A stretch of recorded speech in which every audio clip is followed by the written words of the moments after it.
दोस्तों आइए सबसे पहले गरुड़ पुराण में भाग्य को लेकर क्या लिखा गया है पहले वह जानते हैं। इसके बाद आचार्य चाणक्य ने इस बारे में चाणक्य नीति में और भगवान श्री कृष्ण ने भगवत गीता में जो कहा है वो देखेंगे।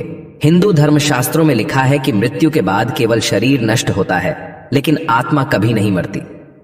गरुड़ पुराण में बताया गया है कि कुल 84 लाख योनियों में सबसे श्रेष्ठ योनि मनुष्य की होती है। मनुष्य को उसके कर्मों के आधार पर मृत्यु के बाद अगली योनि प्राप्त होती है। इसका अर्थ हुआ कि मृत्यु के बाद आपका जन्म किस योनि में होगा यह पहले से ही निर्धारित है। अर्थात आप अपने जीवन में जिस तरह का कर्म करेंगे मृत्यु के पश्चात उसी के आधार पर ही आपका अगला जन्म होगा। गरुड़ पुराण के अनुसार ऐसा व्यक्ति जो धर्म, वेद, पुराण जैसे धार्मिक ग्रंथों का अपमान करता है, ईश्वर में विश्वास नहीं रखता और उनको अपशब्द कहता है, ऐसे नास्तिक व्यक्ति का अगला जन्म कुत्ते की योनि में होता है। जो लोग मित्र के रूप में शत्रु बने रहते हैं, पीठ पीछे धोखा देते हैं, उनका अगला जन्म इस धरती पर गिद्ध के रूप में होता है। अर्थात गरुड़ पुराण के अनुसार मनुष्य के द्वारा इस जीवन में जो कर्म किए जाते हैं उस आधार पर उसका अगला जीवन और उस नए जीवन में मिलने वाले कष्ट व्यक्ति के जन्म से पहले ही निर्धारित हो जाते हैं। दोस्तों आचार्य चाणक्य के अनुसार व्यक्ति अपने कर्मों से अपनी मृत्यु को भी प्रभावित कर सकता है। आचार्य चाणक्य ने चाणक्य नीति के इस श्लोक में बताया है कि किसी भी मनुष्य के भाग्य की 5 चीजें मां के गर्भ में ही तय हो जाती हैं।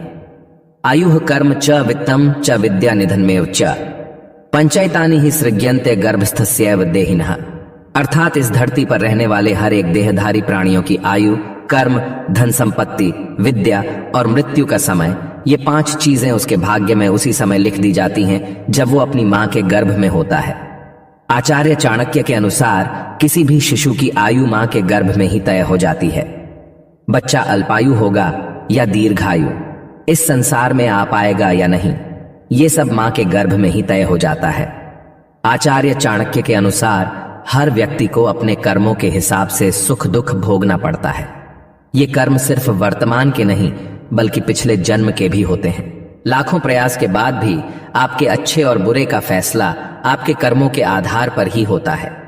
इस श्लोक के अनुसार मां के पेट में ही यह निर्णय हो जाता है कि बच्चे के भाग्य में धन लाभ है या नहीं, बच्चा कहां तक पढ़ेगा, विद्या ग्रहण कर ली तो उसका सदुपयोग जीवन में कितना कर पाएगा, ये सभी बातें मां के गर्भ में ही तय हो जाती हैं। आचार्य चाणक्य के अनुसार मनुष्य के जीवन में लगभग 108 बार मृत्यु का योग बनता है, जिसमें एक बार काल मृत्यु और बाकी अकाल मृत्यु होती हैं। अकाल मृत्यु को कर्म और भोग से बदला जा सकता है लेकिन काल मृत्यु को बदला नहीं जा सकता। आइए अब जानते हैं कि इस विषय में भगवान श्री कृष्ण ने गीता में क्या कहा है। दोस्तों गीता में श्री कृष्ण ने बताया है कि मनुष्य का भाग्य किन चीजों से तय होता है। गीता के अनुसार मनुष्य अपने भाग्य का निर्माण खुद करता है। आए जीवन के हर एक कदम पर हमारी सोच, हमारा व्यवहार और हमारे कर्म ही हमारा भाग्य निर्धारित करते हैं। हिंदू धर्म शास्त्रों में भगवान श्री कृष्ण के जन्म की एक कथा बताई गई है जिसमें कंस के लिए एक भविष्यवाणी होती है कि उसके भाग्य में देवकी की 8वीं संतान से वध होना लिखा है। यह भविष्यवाणी सच ना हो इसके लिए कंस ने वह सब कुछ किया जो वह कर सकता था, लेकिन अंत में कंस की मृत्यु उसके भाग्य के अनुसार माता देवकी के 8वीं संतान श्री कृष्ण द्वारा ही हुई। कंस को अपने भाग्य से बचने के लिए इतना सब कुछ करने की जरूरत नहीं थी, उसे सिर्फ अपना कर्म सुधारने की जरूरत थी जो उसके अधिकार में था। अगर वह अधर्म छोड़कर धर्म के मार्ग पर आगे बढ़ गया होता तो हो सकता है भगवान उसे क्षमा दान दे देते, लेकिन वह अधर्म के मार्ग पर ही आगे बढ़ता गया और उन्हीं पाप कर्मों के कारण खुद ही मृत्यु को प्राप्त हुआ। सनातन धर्म शास्त्रों और पुराणों के अनुसार केवल कंस ही नहीं, इस संसार में जन्म लेने वाले हर प्राणी का भाग्य जन्म से पहले ही निश्चित होता है। कोई व्यक्ति कब जन्म लेगा, क्या करेगा और अपना पूरा जीवन कैसे व्यतीत करेगा, यह सब कुछ उसके जन्म से पहले ही निर्धारित होता है, जिसके अनुरूप ही उसका अगला जन्म होता है। लेकिन इसका अर्थ यह नहीं है कि हम सब कुछ भाग्य पर ही छोड़ दें, क्योंकि भाग्य भी कर्म से बदला जा सकता है।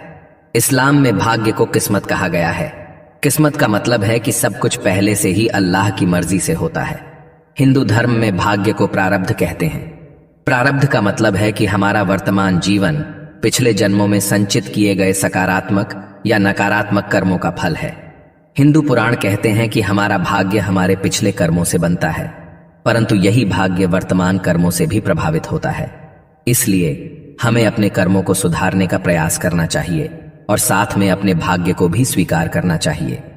बाइबल के अनुसार हमारी दुनिया में कर्म भाग्य से बड़ी भूमिका निभाता है। बाइबल कहती है कि परमेश्वर अपने लोगों को उनके कर्म के अनुसार ही अपने साथ रखते हैं और उसे हर मुसीबत से बचाते हैं। जो अपने कर्म पर अपने भाग्य से ज्यादा विश्वास करता है, ईश्वर उनके कर्म को ही नियति में बदल देते हैं। दोस्तों, क्या आपने कभी सोचा है कि कर्म और भाग्य में श्रेष्ठ कौन है?